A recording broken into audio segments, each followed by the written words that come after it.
Assalamualaikum warahmatullahi wabarakatuh. Kembali lagi di channel saya. Oke, kali ini saya akan menjelaskan atau berbagi informasi ke kalian para pemula ya, pengusaha pemula khususnya di bidang percetakan atau baru mau ke arah percetakan. Nah, ini kalian nih mungkin ada punya keinginan untuk membuka jasa pembuatan nota ya, nota custom. Jadi kalau bagi yang belum tahu, jadi masing-masing nota itu ada punya lapisan kertas ya, dari yang paling atas itu top, nah, langsung habis itu di bawahnya ada middle ya. Jadi middle itu juga warnanya banyak ya, top juga warnanya banyak, dan paling bawah banget itu ada bottom. Nah, seperti yang saya pakai ini bottom, ini top, karena ini hanya mencetak 2 play. Nah, biasanya kalau sampai 5 play, 6 play itu biasanya dimainkan di middle. Jadi middle-nya nanti yang warna-warni. Ya, jadi topnya itu nanti kita pakai satu warna. Nah, middle-nya nanti yang warna-warni, sama bottomnya juga bisa warna-warni. Tapi kebanyakan saya lihat itu, atau yang saya dapatkan, bottom itu warnanya kuning. Nah, kalau yang middle itu biasanya ada magenta, ada biru, ada hijau gitu. Jadi sesuai request. Bahkan kalau yang bottom ada juga yang warna lain, kayak biru juga ada yang bottom. Cuman biasanya kita ganti posisinya saja. Ya.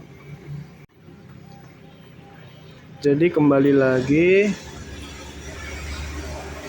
ini kertas NCR ya, ada masing-masing warna. Terus selanjutnya yang kita gunakan itu Corel Draw ya. Yang saya gunakan tuh Corel Draw seperti ini ya. Ini sudah posisi siap ngeprint, siap cetak. Nah, ini sudah posisi siap cetak ya, Corel seperti ini. Jadi yang kita hanya perlu itu, kalau untuk nota ini yang saya cetak 4 play ya. Jadi kita hanya menentukan posisi di mana nanti ada hektar atau binding atau jilidnya nanti sebelah mana ya. Nah, jadi kita taruh sebelah sini bisa, sebelah sini bisa. Ini kan saya settingnya sini sama sini ya.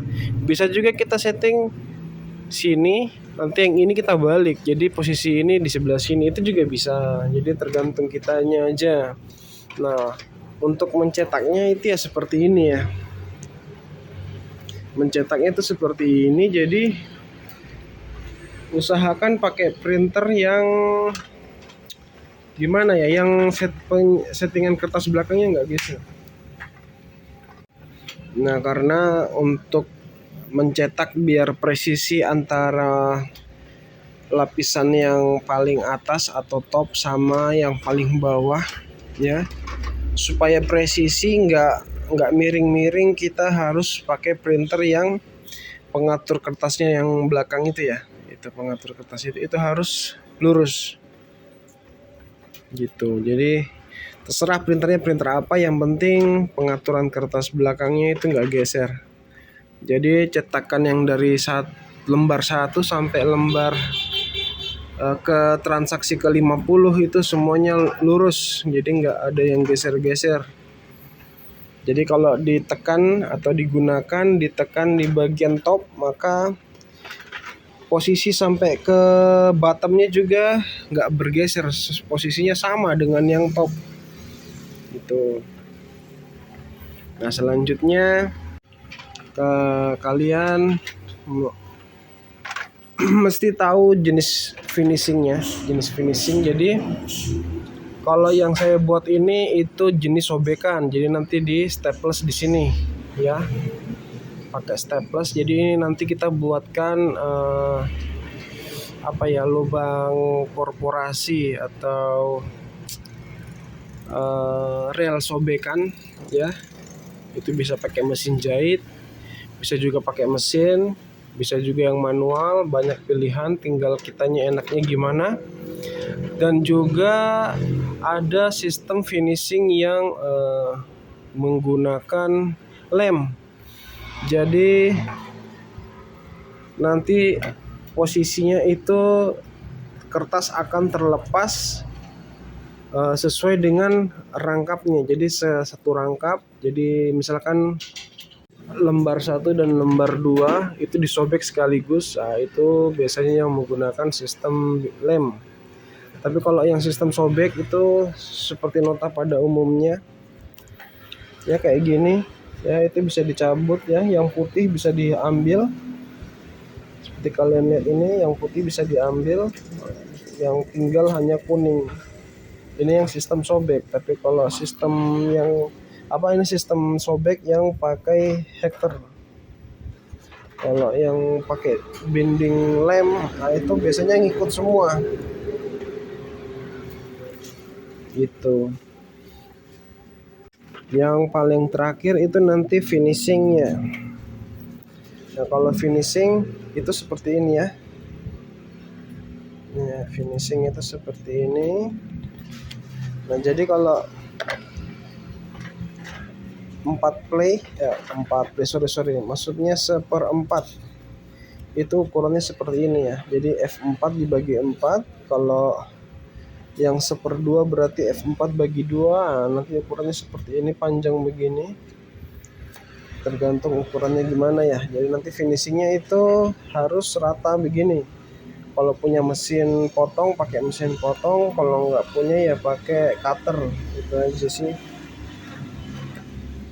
Nah, terus untuk printer. Nah, untuk printer mungkin ada yang bertanya-tanya pakai tintanya tinta apa. Jadi tintanya pakai tinta day. Pakai tinta day literan aja. Kalau kalian mau yang tintanya awet, berarti ganti dengan pigment ya. Tapi saya rasa day juga sudah cukup ya, karena day literan itu harganya jauh lebih di bawah. Jadi modalnya itu kecil, modal cetak per lembarnya kecil ketimbang kita menggunakan pigment atau tinta day original ya. Jadi jauh lebih murah.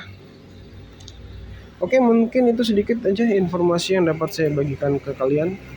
Jika kalian punya pertanyaan, kalian bisa nanti coret-coret di kolom komentar. Oke, mungkin demikian. Sampai jumpa di video lainnya. Wassalamualaikum warahmatullahi wabarakatuh.